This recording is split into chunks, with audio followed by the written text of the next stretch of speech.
Okay, so when to retire and what can you do leading up to retirement? Obviously, you've been thinking about that for a little while, and there's no need to explain salary sacrificing. You obviously have your employer's contributions going in. If you're not contributed up or earned contributions up to your age-based limit or your $30,000 a year limit, you can actually make tax deductible additional contributions. But I do suggest you get advice before you do that, because there's no point in salary making tax deductible contributions if there's no tax benefit for it. There are downsizer contributions. If you sell your home, this doesn't just mean shrinking to a smaller home. This means if you sell your home, buy another place, and you have some money left over, and you've owned your own home for 10 years or more, you can actually put some money into super and it goes part of a tax-free part. There's also spouse contributions. So if your wife's not working and you'd like to boost up her superannuation, you can put up to $3,000 in. There is an income limit on that, and you can get a $540 maximum rebate. That's about 18% return on it. There's also government co-contributions. If you're a low income earner and you put $1,000 into super, you can get a $500 government co-contribution. That's 50% return. That's a pretty good return, I believe. Catch-up contributions, if your balance in your superannuation is less than 500,000 and you haven't been contributing up to your maximum cap of 30,000 a year for the last few years, you can actually catch up by making more contributions. So that's a handy one, especially if you have an investment property and you sell it and you've got a bit of a capital gains tax bill and your superannuation's not over 500,000. That's part of the strategy we can look to minimize your capital gains tax. And of course, there's after-tax contributions as well. You may have some spare money from investment sales and so on. We can put an extra amount into superannuation to boost your retirement savings as well.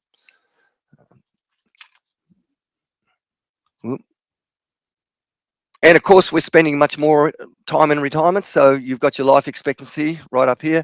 Obviously, in your early days of retirement, you do all those things on your bucket list. So you're pretty active, you do your traveling and so on.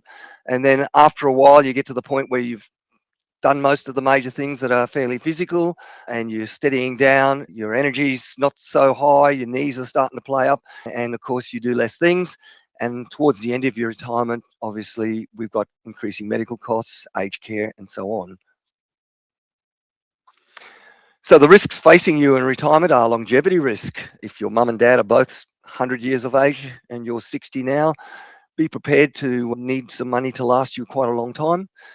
Another risk is investment risk. I do have on occasions people come to me and say, Paul, I'm about to retire. I need to put it all in secure term deposits.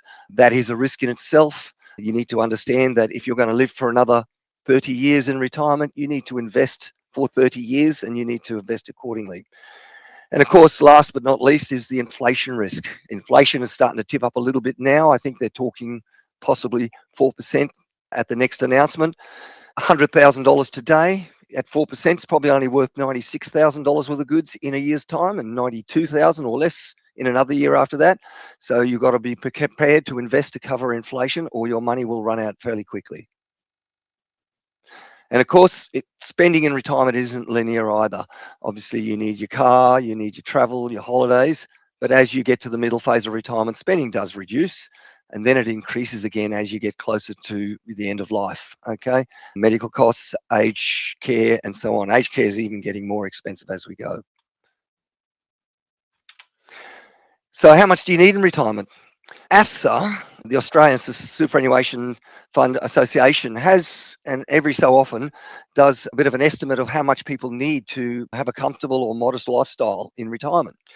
And for a single person, for a comfortable lifestyle, they've estimated that you need about $54,240 a year of income.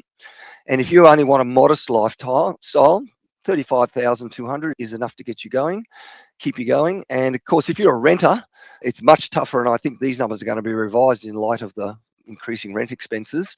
$49,000 you're going to need as a couple, as a single person for a year if you don't own your own home. And for a couple, comfortable lifestyle, $76,500.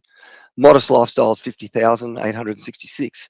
Keep in mind, a single age pensioner on full age pension will get $30,646, including some supplements, and a couple should get $46,200, including supplements in retirement. If you want a modest lifestyle as a couple, age pension, and you're getting full age pension, it's covering a fair amount of it. Okay.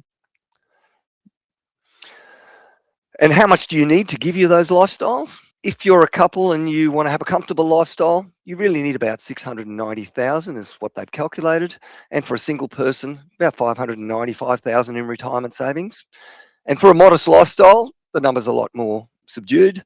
Remember, age pension is pretty good for a couple in retirement. So they estimate you only need about 100,000 in retirement savings to give you that modest retirement.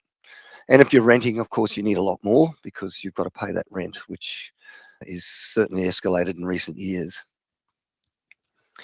So when you transition from accumulation to retirement, there are some subtle things you need to change in your portfolio, keeping in mind that you're going to be going from accumulating to drawing down on your assets, your retirement assets. Asset allocation is still the most important factor in retirement to counter the effects of inflation and to make sure your retirement capital lasts as long as possible, lasts as long as you or longer. So you need asset growth to counter the eroding effects of inflation.